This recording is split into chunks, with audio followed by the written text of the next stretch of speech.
What happens when an undercover CEO discovers that one of his night shift workers is secretly living in a subway maintenance tunnel with her child?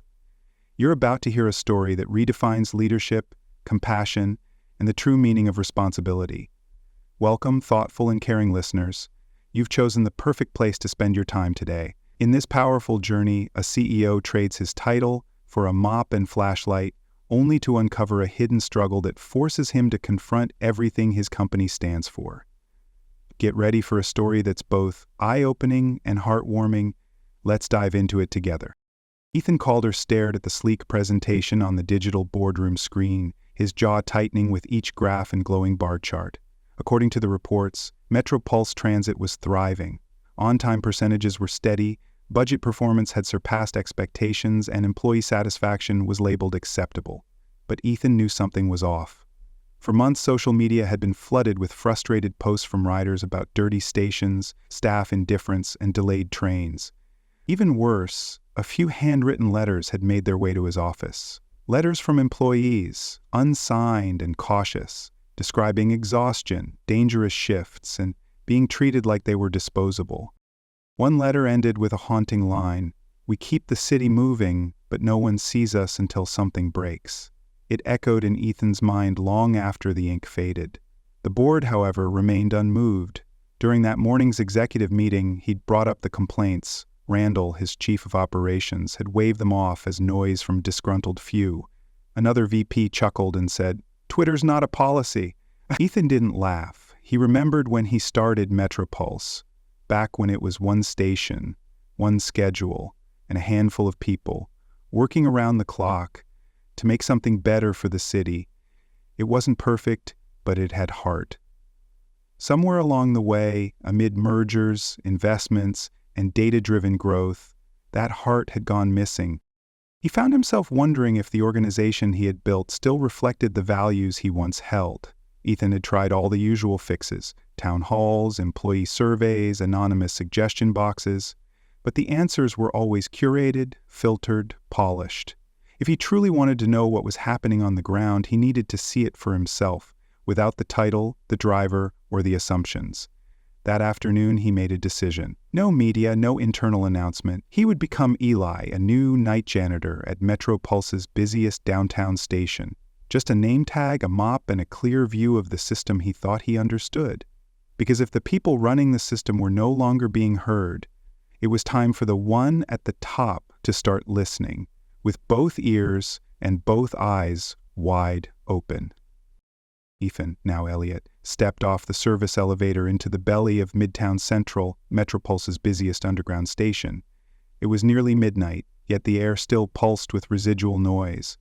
The distant screech of trains, the hiss of brakes, the occasional intercom announcement crackling through the tunnels. He adjusted the oversized gray jumpsuit issued to night staff, pulled his cap low, and approached the maintenance office where a weary supervisor named Curtis gave him a sideways glance. "You the new janitor?" Curtis asked, not waiting for an answer before handing over a ring of keys, a plastic badge, and a worn-out mop bucket. "Zone 3 is yours. Try not to get lost. No orientation, no introduction, just a schedule and a nod toward the dingy stairwell." Eli's first assignment was the southern mezzanine, a high-traffic corridor lined with broken vending machines and stained tiles. As he began scrubbing graffiti from a column, he noticed a young woman sweeping near the platform edge with quiet precision. Her name tag read, Joe. She didn't say much at first, but after a few hours of shared silence and glances, she finally spoke. "You new?" she asked without looking up. "Yeah," he replied, first shift. She gave a small nod. "Then you should know. No one really sees us. Not unless we miss a spot." There was no bitterness in her voice, just fatigue. Over the course of the night, Eli observed more than grime and forgotten wrappers. He watched employees push through endless tasks with minimal support. A leaking pipe near the women's restroom had been taped over weeks ago, still dripping. The break room was a storage closet with 2 folding chairs and a microwave with a busted door. When a rider slipped and fell near a turnstile, a nearby security guard called it in, but no one rushed to help. "We're told not to intervene," Joe said quietly. "Liability." That word rang cold. As his shift ended at 6 a.m., Eli was exhausted, his hands sore, his boots damp. But what weighed heavier than the mop water was what he'd seen. Layers of neglect hidden beneath a glossy corporate brand. And he was just getting started. By his third shift, Ethan, still in disguise as Eli, had begun to slip into the rhythm of night work. The hum of fluorescence, the distant rumble of trains, and the ever-present smell of bleach and engine oil had become familiar. But what struck him more than the routine was the quiet suffering embedded into every corner of Metro Pulse's underground world. Joe, the cleaner who had become his informal guide, moved with a steady grace, but her eyes were always tired. One night, during a lull between trains, she shared her story. "I used to study architecture," she said, scrubbing at a tile stained with rust. "Then my mom got sick, bills piled up. This was the first job that would take me with no questions asked." Her voice didn't waver, but there was a deep weariness beneath it. Ethan began to notice more.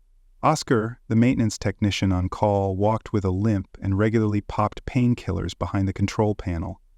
No one asked why. Carmen, the platform cleaner, never took breaks, because she was covering 2 shifts after her partner was quietly let go for budget reasons. The vending machine guy Jalen once joked that he made more off the refund slot than the actual machines, but his eyes never laughed. Late one night, Ethan overheard 2 security staff whispering in the break room about a coworker who had collapsed from exhaustion last month. "HR swept it under," one said it wasn't work. Another nodded, sipping lukewarm coffee. "Told her to take unpaid leave if she couldn't keep up." Ethan's stomach churned. Back in his corporate life, these people had been numbers in quarterly reports, staff turnover, operational expenses, incident summaries. But now they were names, faces, aching backs, and unspoken fears. He saw how the station's gleam was polished by people running on fumes, how minor rule infractions, taking expired food, sitting too long, could mean write-ups or worse. There were rules for everything, but compassion wasn't one of them. Standing beneath the flickering light of Platform 6 at 3 a.m., Ethan realized the truth. Metropulse didn't just have broken pipes and rusty rails. It had a broken culture, and no amount of glossy branding could cover that. The deeper he looked, the more urgent it became. He couldn't just observe anymore. He had to change it, from the ground up. It happened on a Wednesday night, the kind of shift that blurred into the ones before it, until something went terribly wrong. The city had been hit by a sudden downpour, and water seeped through cracks in the old ceiling tiles, puddling across the maintenance hallway. Ethan, still disguised as Eli, was clearing debris near the stairwell when he noticed Joe limping badly, her mop dragging behind her like a weight. "I'm good," she insisted when he offered help. "Just a long day." But minutes later, she slipped on a slick patch near the lockers and landed hard on her side with a muffled cry. Ethan rushed over, helping her up as pain twisted across her face. "I think I pulled something," she whispered, gritting her teeth. He tried to alert the overnight supervisor, but no one responded. The radio crackled with static. Finally, after 15 minutes, a voice from dispatch told him they were short-staffed and to handle it internally. Joe leaned against the wall, pale and trembling. "They won't call anyone," she murmured. "Last time someone got hurt, they clocked her out and told her to go home." Left with no options, Ethan helped Joe to a bench and wrapped her jacket around her shoulders. That night, she didn't finish her shift. She limped to the bus stop alone, refusing his offer for a ride. "Can't afford to look weak," she said. "I've got a daughter watching." The rest of the station carried on like nothing had happened. Trains roared through tunnels, commuters passed without noticing the wet floor or the empty mop bucket. Ethan stared at the station's polished marble walls and felt sick. This wasn't just poor management, it was erasure. People like Joe were holding the entire system together, yet they were invisible when it counted most. Back in the break room, Ethan sat in silence as Oscar talked about a similar injury he'd had last year. How HR denied his claim because it hadn't been formally documented. Carmen added that taking sick leave came with the unspoken risk of losing your hours permanently. It was clear the system didn't just forget people, it punished them for needing help. Ethan didn't sleep that morning. Instead, he stayed up reviewing every injury report and safety log he had access to. The pattern was undeniable. and so was his next step. This wasn't just about bad optics anymore. This was about doing what was right, for Jo and for everyone like her. The next few days felt like walking through a house of mirrors. Everything looked structured, orderly, and efficient on the surface, but distorted and cold the moment you looked deeper. Ethan, still undercover as Eli, spent his time between shifts poring through internal memos, safety policy manuals, and outdated training binders he found stashed in a cabinet near the custodial closet. The rules were all there, perfect on paper. Scheduled breaks, paid sick leave, safety incident protocols, employee assistance programs, but in practice none of it matched reality. Breaks were skipped due to workload, medical leave came with the threat of lost shifts, policies were technically followed yet constantly undermined by the unspoken pressure to just tough it out. Ethan watched it unfold in real time. One afternoon, Carmen came in visibly sick, coughing into her sleeve. When Ethan gently asked why she wasn't home resting, she replied with a hollow laugh. "I can't afford to miss a shift. They already cut my Friday hours last week. One more call out, and I'll be on the bottom of the board." Another night, he overheard a dispatcher advising a junior custodian not to report a minor injury. "You don't want to get a rep for being fragile," the supervisor warned. The most glaring contradiction came from the monthly safety meeting Ethan attended, where a corporate video played cheerful music and smiling employees emphasized wellness. Meanwhile, Jo stood in the back, still limping slightly, unnoticed. The irony was sharp enough to cut steel. That night, in the break room, Ethan brought it up. "Why don't people file complaints?" he asked. Oscar leaned back with a tired grin. "Because complaints go straight to a black hole. And if they don't, they boomerang back as punishment. Trust me." Carmen nodded, biting into her vending machine dinner. "We don't need better slogans, we need someone to care." Ethan's chest tightened.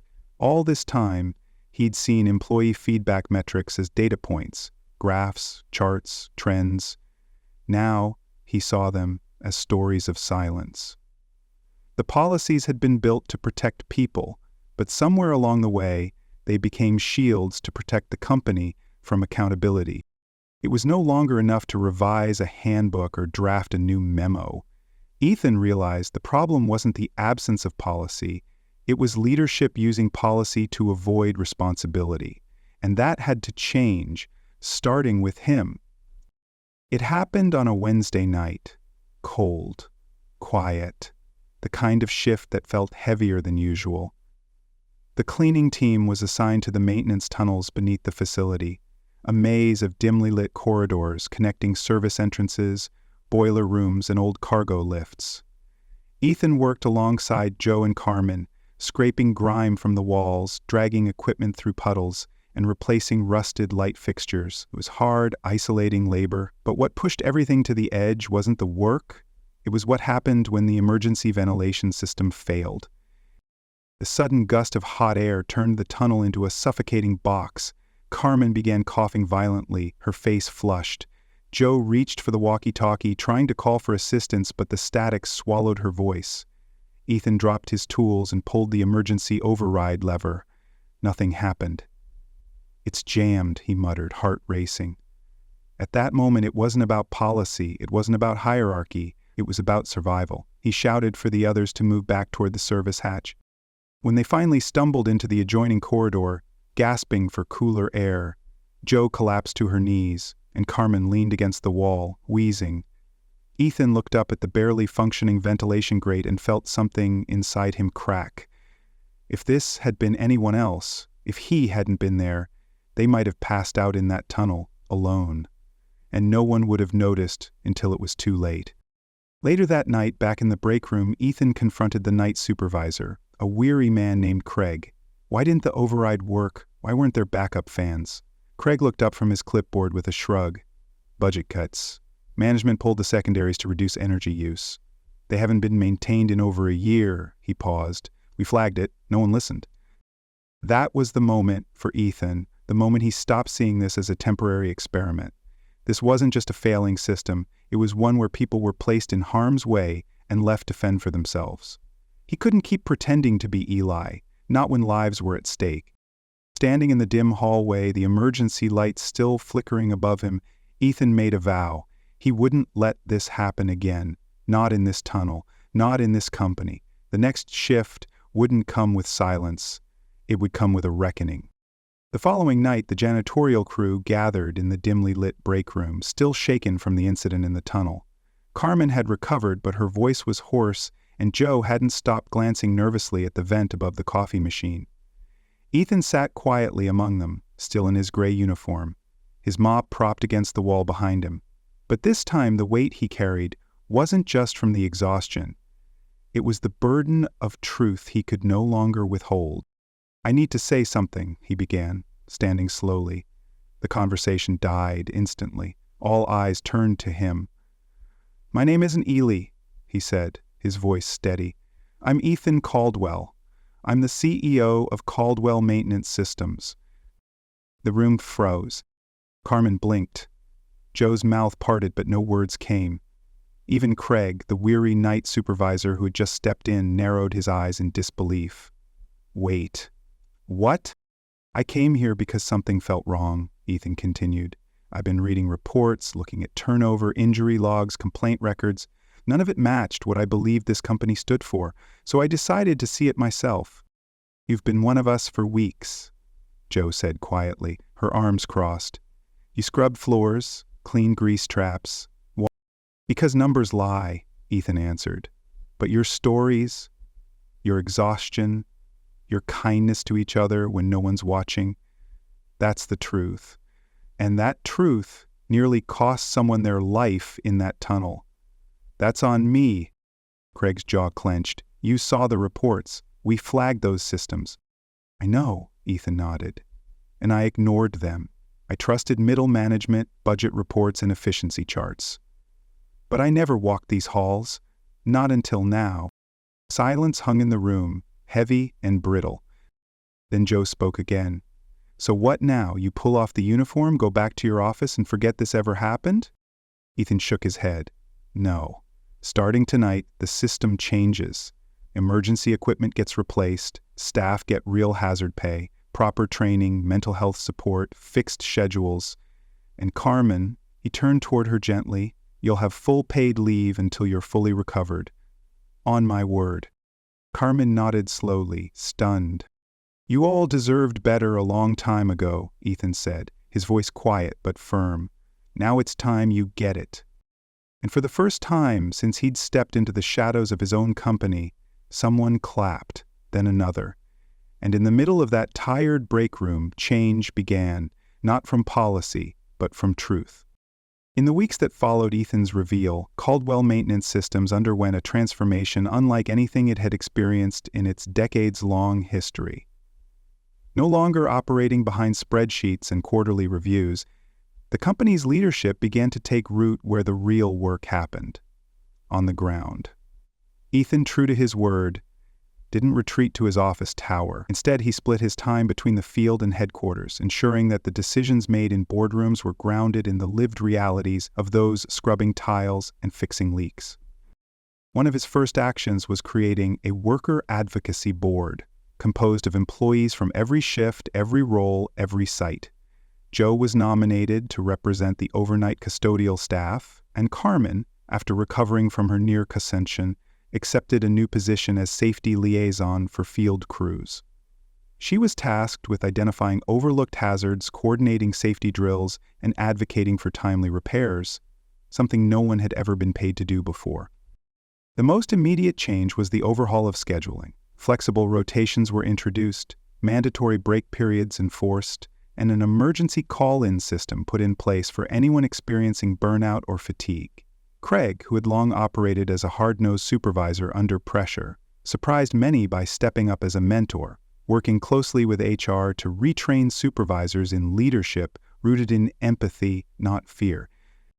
Ethan also renegotiated supplier contracts to allocate funding toward new gear and equipment. No more reusing worn-down gloves or waiting months for replacement filters. For the first time, janitors and field techs received high-quality tools, the same respect given to engineers and corporate staff. Pay increases followed, Hazard bonuses were implemented, and for many employees this meant the difference between scraping by and breathing room. But perhaps the most powerful shift wasn't in wages or policies, it was in attitude. People began showing up to work with their shoulders less tense, their laughter a little freer. The stigma of invisibility had started to lift.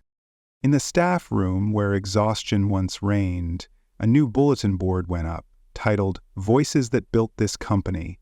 It featured handwritten notes, safety suggestions, even Carmen's photo beside her new title. Caldwell Maintenance Systems wasn't perfect yet, but it was finally becoming the company it had always claimed to be. And that, for Ethan and his crew, was only the beginning. The cultural shift within Caldwell Maintenance Systems began to ripple far beyond the walls of the underground transit tunnels. Word spread quickly, not through press releases or PR campaigns, but through conversations between employees, contractors, and transit staff who noticed the difference. Janitors, once seen as invisible fixtures in the background, were now greeted by name. Maintenance workers, previously rushed and reprimanded, were being asked for their input during scheduling meetings. Even passengers began to notice cleaner stations, quicker repairs, and a quiet professionalism that hadn't been felt in years. For Joe, the most striking change wasn't the pay raise or even the new uniforms, it was the respect. On her nightly shift, she found herself greeted by station security guards who used to barely glance her way. Carmen, now officially in her new role, conducted her first safety audit and was stunned when a manager from a different district actually thanked her for identifying a wiring issue that had gone unchecked for years. These weren't isolated events. They were signals that the workforce was finally being heard and that trust, once fractured, was beginning to mend. One evening, Ethan rode the 1 a.m. shuttle with Joe and a few other night shift employees. The conversation was easy, flowing from shared frustrations to jokes about Craig's newfound soft side. Joe, never one to flatter, leaned over and said, "You know, a few months ago, I wouldn't have believed any of this would stick, but you proved me wrong." Ethan smiled, humbled. "You helped me see what I couldn't before," he replied. "I'm just trying to listen better now." In another part of the system, Carmen stood in front of a small crowd of new hires, leading her first onboarding session. Her voice, once hesitant and quiet, now carried with authority. "This job isn't always easy," she said, "but you won't be alone in it. Not anymore." The trust was fragile, but it was real. For the first time in years, the workers of Caldwell weren't bracing for the next layoff, the next impossible policy, the next silent shift. They were leaning into their roles, not out of fear, but from pride. And that pride, carried through tunnels and across train platforms, was something no budget line could ever quantify. It was earned, slowly, genuinely, and together. Months after his undercover experience, Ethan Rourke stood once again at Station 47, not in a janitor's uniform, but in a clean navy pool jacket bearing the Caldwell Transit Systems logo and a new patch stitched on the sleeve. "Respect starts here." The once-forgotten maintenance platform had been transformed. The lights were brighter, the air less stale, and the morale noticeably higher. A mural, painted by a local artist and approved by workers themselves, now stretched across the wall above the lockers. It depicted a line of transit workers, janitors, engineers, supervisors, walking side by side through a tunnel lit with lanterns, symbolizing unity through darkness. At the center was a figure crouched beside a child in a yellow coat, a quiet nod to the moment Ethan had first seen Carmen with her daughter. And the night, everything changed. That day marked the official launch of Caldwell's People First initiative. Wages had been increased company-widely. All night shift employees were now guaranteed hot meals, rest breaks, and dedicated transportation services. A rotating employee advisory board was created, with Carmen nominated as its inaugural chair. Craig, once the gruff supervisor, had stepped into a mentorship role, using his years of experience to train new team leads, with a softer edge now. He even joked about how much less shouting he does these days. Ethan didn't make a speech from a podium. Instead, he joined a circle of night shift employees, gathered around a tray of coffee and pastries, chatting and laughing. When someone asked, "So, what now?" Ethan looked around and answered simply, "Now, we keep showing up, keep listening, keep proving this wasn't just a phase." For Carmen, the real victory came not in a title or a raise, but in knowing she'd be home every morning in time to help her daughter get ready for school, and that no one would ever have to hide a child in a maintenance closet again. A new line had been drawn, not on a transit map, but in the culture of the company. It was the invisible line between being seen and being ignored, between being tolerated and being valued. And from this point forward, Caldwell Transit Systems would ride a different track, one powered not only by engines and cables, but by the unwavering dignity of the people who kept the city moving. The story of Ethan Rourke and Caldwell Transit Systems reminds us that real leadership begins with humility and the willingness to see what lies beneath the surface. For years, Ethan believed that spreadsheets and policy updates were enough to guide a successful company, but it wasn't until he traded his CEO title for a janitor's badge that he truly understood the struggles his workers faced: overworked night crews, ignored voices, and people like Carmen, forced to choose between a paycheck and their child's safety. The greatest lesson here is that systems built without empathy eventually fail the people within them. It's easy to create rules from a boardroom, but much harder to feel their impact on the ground. Ethan learned that change doesn't come from top-down decisions alone. It comes from listening, validating, and acting with purpose. By stepping into the shoes of his employees, he regained the soul of his company and proved that compassion isn't a liability, it's a strength. When leaders choose to see their workers as people, not just roles, they open the door to lasting, meaningful transformation. And sometimes, the most powerful fix starts with one person choosing to care enough to ask, "What do you need?" and actually listening.